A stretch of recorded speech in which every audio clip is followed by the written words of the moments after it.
অপপ্রচার। বলা হয় যদি জামাত ইসলামী বা 11 দল ক্ষমতায় বাংলাদেশের রাজনীতিতে আজ এক ঐতিহাসিক দিন। গতকাল সোমবার আমিরে জামাত ডক্টর শফিকুর রহমান তার ভেরিফাইড ফেসবুক পেজে এমন এক আহ্বান জানিয়েছেন যা শোনার পর বিএনপির হাইকমান্ডে পিনপতন নীরবতা। তিনি বলেছেন, আমি আমার বিরোধীদের স্বাগত জানাই, আসুন কাদা ছোড়াছুড়ি বাদ দিয়ে পলিসি ডিবেট করি, তর্ক করি। তিনি চ্যালেঞ্জ জানিয়েছেন, কে দেশের জন্য ভালো কাজ করতে পারে সেই ধারণার প্রতিযোগিতা নামে।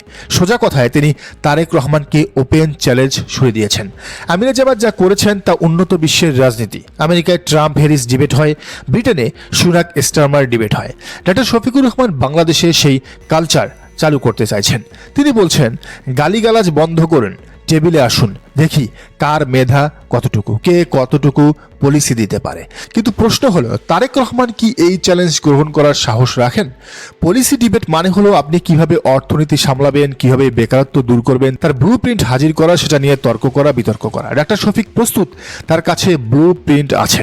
কিন্তু তারেক রহমান কি প্রস্তুত, নাকি তিনি শুধু জুম মিটিংয়ে স্ক্রিপ্ট দেখে ভাষণ দিতেই স্বাচ্ছন্দ্য বোধ করেন? কারণ তার উপস্থিত বক্তৃতা স্কিল একদমই ভালো নয়। তিনি হেক হেক বলে গতকাল যে একটা শব্দ ছেড়েছেন সেটা নিয়ে বাজারে ট্রোল হচ্ছে।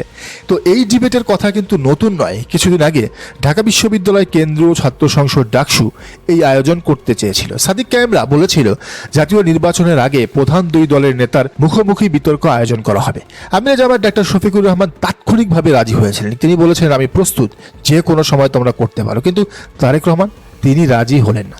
ডাকসুর সেই উদ্যোগ আর আলোর মুখ দেখেনি শুধুমাত্র বিএনপির আপত্তির কারণে।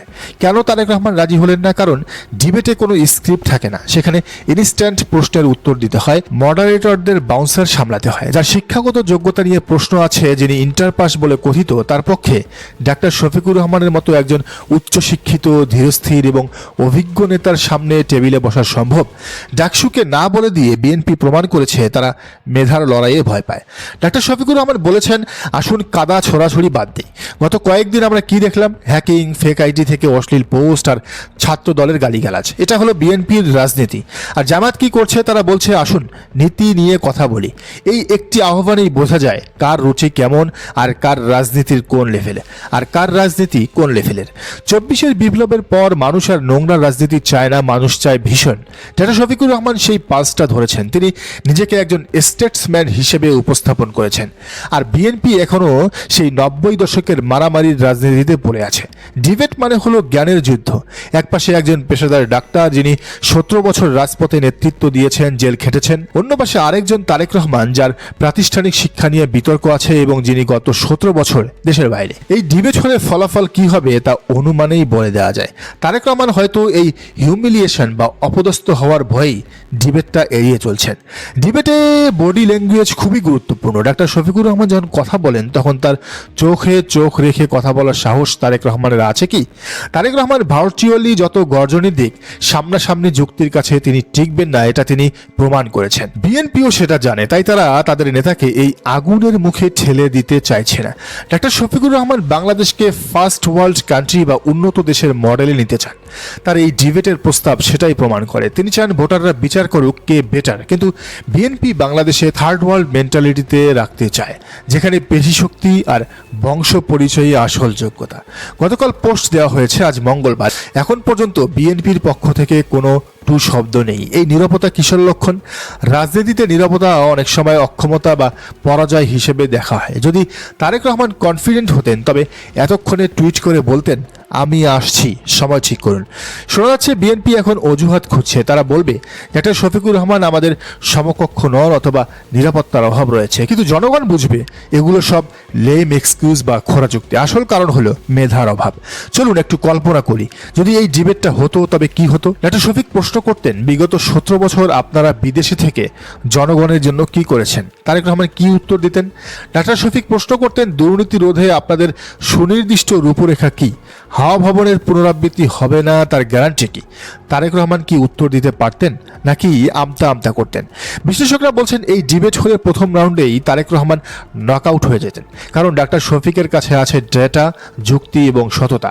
তারেক রহমানের কাছে আছে কেবল পারিবারিক ঐতিহ্য আর আবেগী ভাষণ। তারেক রহমানের সামনে এখন দুটি পথ: এক, চ্যালেঞ্জ গ্রহণ করে নিজের যোগ্যতা প্রমাণ করা; দুই, পালিয়ে গিয়ে প্রমাণ করা যে তিনি আসলে অযোগ্য। রাজনীতিতে একেই বলে উভয় সংকট বা শাখের করার, যেতে চাইলেও কাটে, আসতে চাইলেও কাটে। আমিরে জামাত ডাক্তার শফিকুর রহমান এমন সময় এমন এক সুকৌশলী চাল দিয়েছেন যে তারেক রহমান এখন পুরোপুরি কর্নার। পরিস্থিতিটা বুঝুন। এক, যদি তিনি ডিবেটে রাজি হন তবে ডাক্তার শফিকের মেধা ও যুক্তির সামনে তিনি নাস্তানাবুদ হবেন। দুই, আর যদি রাজি না হন তবে সাধারণ জনতা, বিশেষ করে 24-এর জেনারেশন বলবে তারেক রহমান ভয় পাইছে। বিএনপিতে এখন হাহাকার, তারা বুঝতে পারছে না কোন বিষটা পান করবে। খেয়াল করেছেন গতকালের চ্যালেঞ্জের পর থেকে বিএনপির বাচাল নেতারাও চুপ। রিজভী সাহেব, ফখরুল সাহেব কেউ কথা বলছে না, কারণ তারা জানেন বসকে বাঁচানোর কোনো রাস্তা নেই। ডিবেটে পাঠালে বস এক্সপোজড হবেন, আর না পাঠালে বস ভীতু প্রমাণিত হবেন। এটি বিএনপির জন্য এক বিশাল মাইনাস পয়েন্ট। তারেক রহমান আসবেন না, তিনি চুপ থাকবেন, কিন্তু এই নীরবতার দাম তাকে দিতে হবে। তরুণ ভোটাররা যারা 24-এর বিপ্লব করেছে তারা ভীতুদের পছন্দ করে না, তারা সোশ্যাল মিডিয়ায় ঝড় তুলবে তারেক ভয় পাইছে।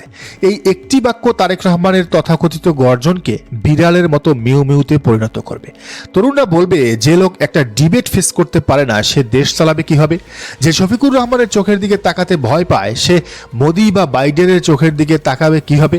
ডিবেট এড়িয়ে যাওয়া মানেই হলো নিজের অযোগ্যতা স্বীকার করে নেয়। এতে সুইং ভোটাররা পুরোপুরি জামাতের দিকে ঝুঁকে যাবে। এটাকেই বলে রাজনীতি, এটাকেই বলে মাস্টার স্ট্রোক। আমিরে জামাত কোনো গালি দেননি, কোনো লাঠি নেননি, শুধু একটা ভদ্রচিত আহ্বান জানিয়েছেন, আর তাতেই বিএনপির দম্ভ ভেঙে চুরমার হয়ে গেছে। তিনি প্রমাণ করলেন যুদ্ধটা এখন আর পেশিশক্তি নয়, যুদ্ধটা এখন ব্রেইন বা মগজের। এই চালে ডাক্তার শফিকুর রহমান নিজেকে প্রতিষ্ঠিত করলেন একজন গ্লোবাল লিডার হিসাবে, আর তারেক রহমানকে নামিয়ে দিলেন লোকাল পলিটিশিয়ানের কাতারে। বিএনপি তাকে নিয়ে যে নোংরামি করছিল তার জবাব আমির দিলেন মেধা দিয়ে। জনগণ দেখল কে রাষ্ট্রনায়ক হওয়ার যোগ্য আর কে যোগ্য নয়। আজকের এই মেগা বিশ্লেষণের শেষ কথা, তারেক রহমান ডিবেটে আসুন বা না আসুন তিনি হেরে গেছেন। এই চ্যালেঞ্জটা ছুড়ে দেওয়ার মুহূর্তেই জামাত সাইকোলজিক্যাল ভিক্টরি পেয়ে গেছে।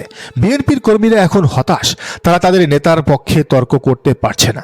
বাংলাদেশের মানুষ আর বোকা নয়, তারা বুঝে গেছে ইন্টারপাস দিয়ে আর ডিজিটাল বা স্মার্ট বাংলাদেশ চলবে না। দেশ চালাতে হলে ডাক্তার শফিকুর রহমানের মতো ভিশনারি এবং সাহসী নেতার দরকার। তারেক রহমানের এই উভয় সংকট আসলে বিএনপির পতনেরই নামান্তর। 12 ফেব্রুয়ারি ব্যালটে মানুষ এই ভীরুতার জবাব। দর্শক, আপনি কি মনে করেন জানেন মন্তব্যের ঘরে। আর এই চ্যানেলে নতুন হলে অবশ্যই সাবস্ক্রাইব করে বেল আইকনটি বাজিয়ে রাখুন।